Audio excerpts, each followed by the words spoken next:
Hi, my name's Dr. Joseph Lee. I'm the president and CEO of the Hazelden Betty Ford Foundation. But more importantly, I'm a child psychiatrist and an addiction medicine physician. Did you know that the scientific literature says you can identify young people who may be at high risk for certain addictions and mental health conditions starting in grade school, years before they actually use a substance or get diagnosed with a condition? For some of you, that may come as a surprise.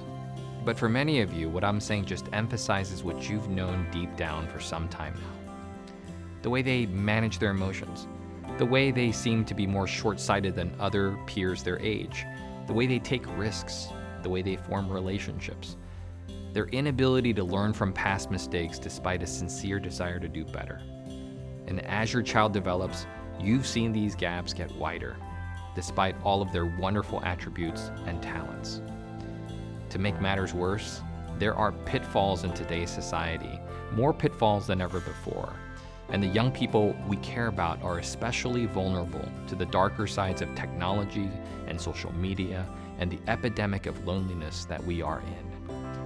When there are already inherent risks with your child, and they are tied to the distortions in social media, and they are targeted by commercial industry, it's no wonder that young people struggle with mental health and addiction concerns in a devastating way. You have likely engaged in some kind of behavioral health care before, and we often hear that something about prior approaches just seems off. The diagnoses and medications certainly seem to mount, and they are necessary, but solutions beyond the explanations seem lacking. Or it may feel like the symptoms are being addressed without getting to the real heart of the matter. We've built our programming around a developmental framework. This means we recognize the need to treat both mental health and addiction-related issues in the same way at the same time. It also means we take time to understand what drives each unique person, so we can identify and deconstruct the negative patterns of thoughts and behaviors, replacing them eventually with much healthier ones. Emphasizing skills like empathy, solidifying the importance of a healthy peer community, restoring family relationships, and unraveling traumas in their life story. These are all essential. We also help young people decode social media. Fundamentally, we see young people like a battery, and our job is to charge that battery. We empower young people by helping them let go of unhealthy patterns of thoughts and behaviors. There's more.